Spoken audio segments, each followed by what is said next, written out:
Hello, Anthony. It's so nice to have you on the show today. How are you doing? Hello.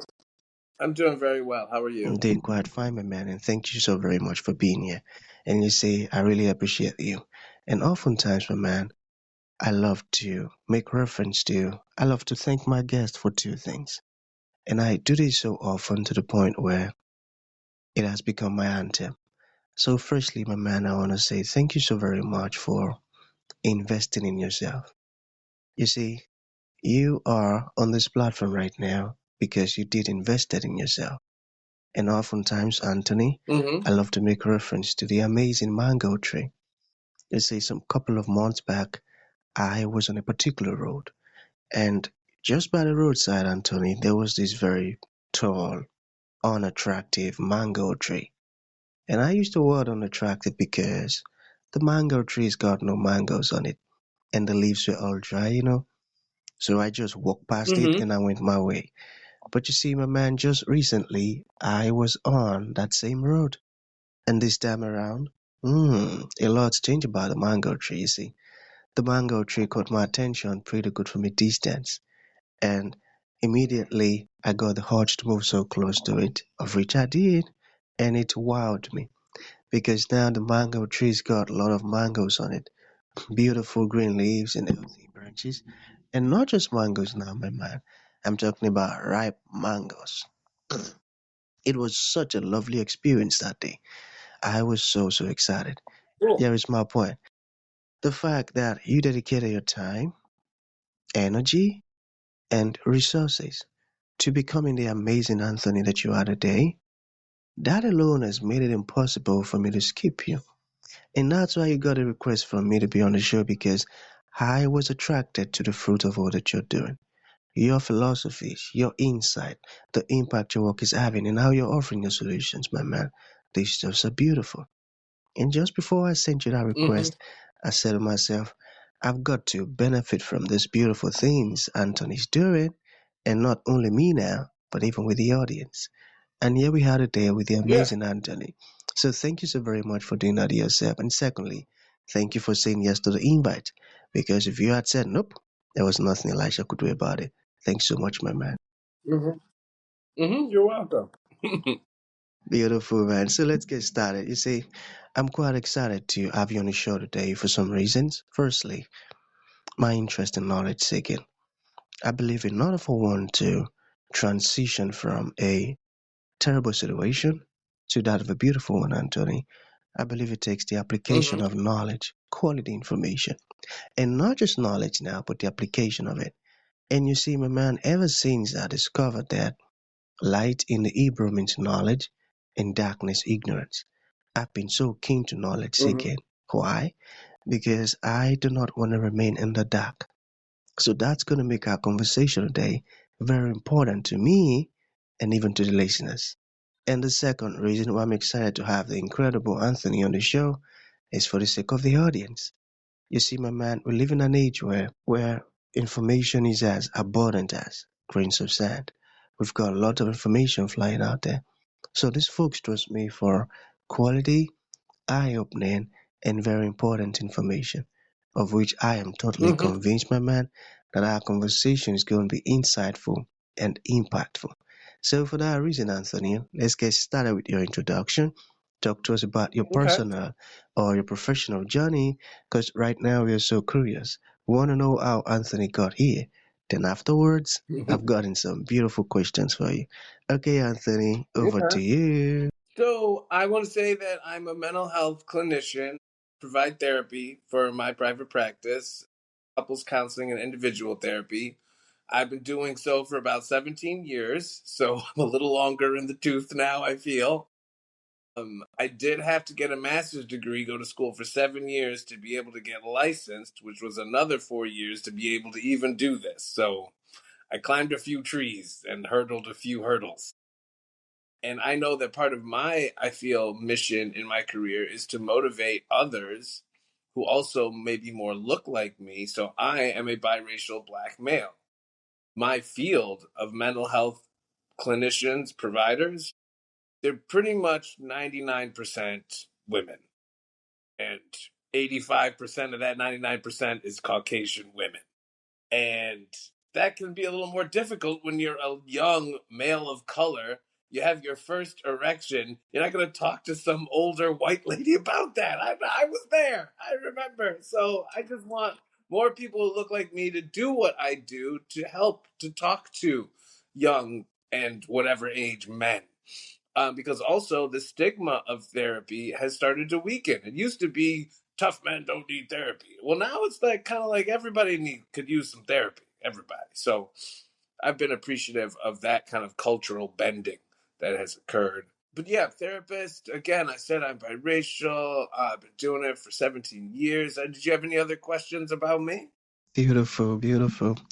And that's a great one. The fact that you're doing what you're doing to help folks, that's a beautiful one. So, you've been using the word therapy. So let's pick it from there. Okay. What makes therapy actually work? So let me say this: there's a difference between therapy and coaching. Coaching is a thing that's popular nowadays. It's something that I also do as a therapist. But coaching is not therapy. Therapy specifically refers to a person having a mental health diagnosis, so qualifying for that diagnosis, which a therapist would determine if a person qualifies, and then helping that person address the symptoms of that diagnosis. If you're a person who's depressed and you're thinking about killing yourself, well, we got to bring that down. We got to reduce that. That's the goal. Whereas if you're a person who wants coaching and who just wants a little more direction in their life, you just graduated college and you don't know what career to go into, that's more coaching style. Which again I do, but I feel that's different from therapy. Because you can be anybody and do coaching, but you got to go through all the school and the licensure to do therapy. I got that. So let's talk about mental health. All right. So what is the biggest myth about men's mental health? The biggest myth is that we're all fine. We can just pick ourselves up by our bootstraps and keep going. No. No. We are all human, and being human in this world is hard, and being able to talk to someone about what you're experiencing is very important, in my opinion, for men and women. No difference in gender on that. It's just finally a little bit more socially appropriate for men to engage therapy than it used to. So true. So what about this one? How can we encourage men to open up? Well, to be the example that we want to see. That's what I go for. I just want to live in an honest, forthright way to motivate others to do so similarly. Other than that, I guess you could market. You could market like being an honest man. I guess I don't know what those commercials would Hmm, be like, but I just try to live what I want to see. That's what I try to hmm, do. got that as well. So let's talk about labels. So how do labels affect mental health? Well, they steer the ship that we're traveling on. Our leaders, right? I mean, if I think of our country as a ship on the ocean, and our president is the captain of the ship. If I'm the first mate, I could be an amazing first mate all day long, but if my captain sucks, I'm gonna drown. Like that's how. That's unfortunate, but no. So I feel leadership's very important, and oh my lord, our country and leadership right now—that's a whole nother thing to talk about. Oh man. Got that as well. Okay, so can therapy be simple and practical? Ooh, simple? I hesitate to feel therapy simple. I also feel like for the client, because it's work for me, I'm the therapist. I'm getting paid. I got to be working. But it's work for the client too. It's not easy to hear things that you know you don't want to hear, that your family won't tell you. But then here comes this therapist, this person you don't know, and they're going to tell you your poop stinks. Like, it's not fun. That's not a fun conversation, but it's got to happen. And a therapist can be the person that has it. That's what I like. Honestly. Exactly. So true, so true. So what tools help people the most? Like tools. So there's three things that I talk about in every session I'm engaging in because they matter that much to me. Those three things, I like to call them bedrock routines. These are something that anybody who's trying to improve how they think, how they feel, and how those dance We need to be paying attention to our rest, our sleep, the quality of it, the quantity of it. Do we feel rested when we wake up in the morning? All that matters. Second, our nutrition choices. What we put in matters. If we eat poop, we're going to feel like poop. That's why we got to eat healthier. Third thing, third thing, exercise. We got these bodies, we got to move them. We got to move them somehow. So Mm, those three things, those three areas, I feel once we get consistent, well, that's the harder part too, getting consistent with them. That's one thing I encourage. Then our thoughts and our emotions and our feelings, they start to become a little easier to deal with when we're more healthy. mm. We got this body and we gotta move them. I got that. Okay, so what about this one? How can someone find their true self? Oh, so that's a longer question. There's a couple ways to go about that. And I have that conversation with my clients, what I call coaching questions that are meant to help a person sort of narrow down who they are, why they are who they are, what their goals are. These are things we don't think about daily, weekly, monthly. Who am I? What do I want to do in 20 years? We don't think about these things all the time. But I have some what I call coaching questions and some engagement material that really help with that with any client talking to me. But yeah, it's a deep question. It's important too. Beautiful, and that's so true. Many folks don't really, dwell on understanding who they are. So let's talk about culture. All right. Can culture shape our identity in good ways? In good ways, yes, it can. Yeah, I believe it can. It can also shape our identity in bad ways. I mean, what is it? The Nazi culture? Yeah, bad ways. That was all bad ways. that was that was bad stuff. Hmm. African American sociocultural history, good Hmm. ways, bad Bad ways. ways. Could be both. Got that. Okay, Mhm. so why is mental health as important as physical health? Because we're all in the same body. It's all one. Mental health up here, physical health here, they go together. One without the other doesn't help much of anything, I think. Hmm. Okay, So we got to pay attention to both. That's one of the things I encourage as a therapist. Mental and physical health, they're both important. we gotta pay attention to both. They're both important. Hmm. Got that.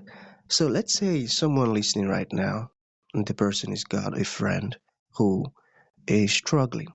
How can that person support a struggling friend? Um, be a listening ear.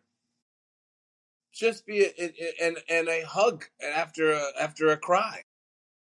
One thing I want to discourage is trying to solve the person's problems. That is usually something that if I'm crying and I want a hug from my mother, I don't want her to tell me, "I'll fix it. You're good. You're fine."